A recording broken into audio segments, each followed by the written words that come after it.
नहीं है। आचमन कैसे करना?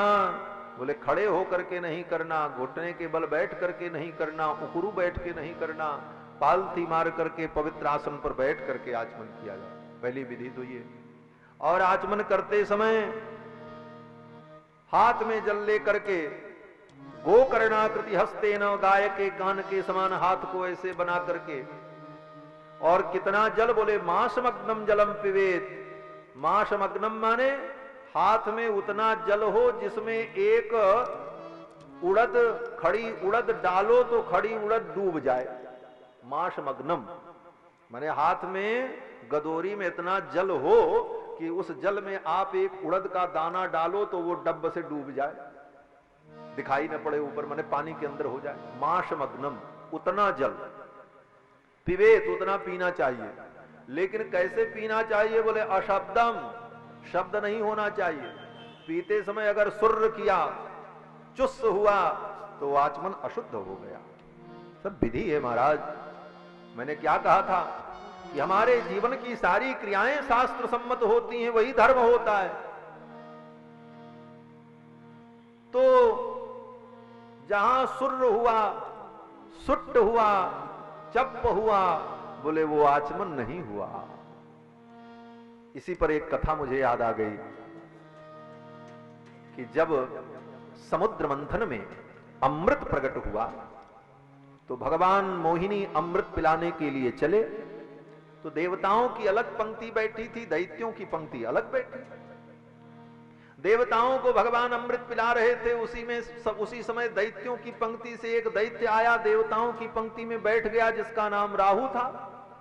और कहां बैठा? बोले सूर्य और चंद्रमा के बीच में। क्यों? बोले भगवान मुझे पहचान न पावे, मोहिनी मुझे पहचान न पावे। क्योंकि देवता तो तेजस्वी थे, चमक रहे थे, और दैत्य जो थे वो बड़े भयानक थे, तो अलग दिख जाते। अब भाई अमेरिका का आदमी और अफ्रीका के आदमी खड़ा कर दो, दोनों भिन्न दिखाई पड़ेंगे। एक कहां एकदम सफेद और एक देश का आदमी कहां एकदम काला। तो राहु ने सोचा कि देवताओं की पंक्ति में मैं बैठूंगा तो पकड़ा जाऊंगा। तो राहु ने सोचा कि ये सूर्य चंद्रमा दो बड़े तेजस्वी देवता हैं, ये दो बड़े बड़े हाइलोजन लगे हैं, उसी के बीच में मैं भी बैठ जाऊं तो मैं भी चमकता रहूंगा। सूर्य चंद्रमा रूपी दो हाइलोजन के बीच में और राहु नाम का दैत्य करके बैठ गया। भगवान तो जान ही गए, भगवान तो अंतर्यामी है, और भगवान जान रहे थे, और भगवान उसको अमृत पिला भी रहे थे। पिला देते, पिला दिया, और भगवान उसको मारते नहीं।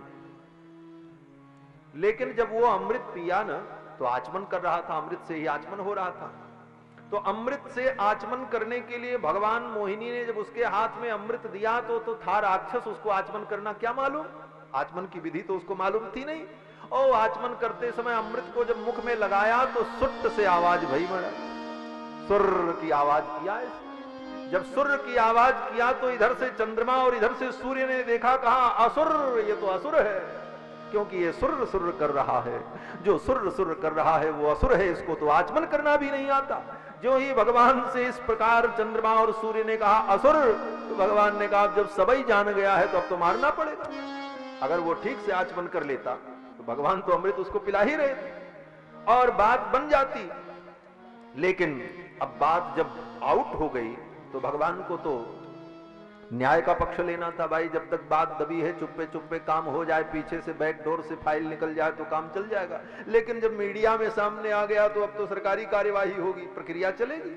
इसलिए भगवान ने कहा जब हल्ला मच गया कि ये राहु है, दैत्य है, देवताओं की पंक्ति में बैठ गया, तो अब तो इसे मारना ही पड़ेगा, क्योंकि अब तो हल्ला मच गया, लोग जान गए। फिर तो भगवान ने अपने सुदर्शन चक्र के द्वारा राहु के मस्तक का शिरच्छेद कर दिया। कहने का तात्पर्य ये है कि महाराज आचमन करने की भी एक निश्चित विधि होगी। कैसे आचमन करना चाहिए? अशब्दम, शब्द न हो, और इतना पानी पियो कि वो पानी तुम्हारे गले को भिगोते हुए हृदय तक पहुंच जाए। कितने लोग आचमन करते हैं ऐसे लिए ओंठ में ऐसे सटाते हैं, ऐसे देखिए ना, कबो अपने जान सोचा था कि हम बहुत बढ़िया आचमन करते हैं, हमें कुल मालूम है, ऐसे लेके ऐसे करेंगे, ऐसे गिरा देंगे। गिराए क्यों भैया? आचमन करने के लिए मिला था, वो तुम्हारे हृदय को शीतल करे और तुम लेकर के ओंठ में सटा करके इधर फेंक रहे हो। कितने पंडित लोग ऐसे बता देते हैं, इसीलिए लोग करते हैं। लोग क्या जाने, पंडित जो कहेंगे वही ना जानेंगे। हमने देखा महाराज, कहीं किसी के ब्याह में हम गए थे और द्वारचार हो रहा था। उस द्वारचार में जब दुल्हा को आचमन कराना हुआ तो पंडित ने कहा जल लो, ऐसे ओंठ में सटा के फेंक देवे हाथ। तो अब बेचारा कहाँ जाने, वो तो कोनो वेद तो पढ़ा नहीं है। पंडित जो बताएंगे वही करेगा, और जब पंडित जी को पता नहीं है तो दूसरी दुनिया क्या जाने। कहने का तात्पर्य कि महाराज आचमन करना चाहिए, वो जल तुम्हारे हृदय का स्पर्श करे, हृदय में जाए तब हृदय पवित्र हो, इसलिए आचमन करने की विधि है। उपस्पृश्योदकम, महर्षि वाल्मीकि ने आचमन किया और आचमन करने के बाद स्थित्वा कृतांजलि, हाथ जोड़ करके भगवान का ध्यान किया। अब देखो, कथा सुनने से यही सब ज्ञान मिलता है। अब जितने लोग सुने, इनको आचमन करने की विधि तो समझ में आ गई ना। अब कभी जीवन में धोखा नहीं होगा कि आचमन कैसे किया जाता है, कोई आपको बरगला नहीं सकता।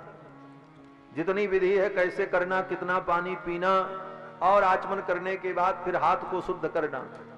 आचमन करने के बाद एक काम और नहीं करना चाहिए, वो भी बता देते हैं।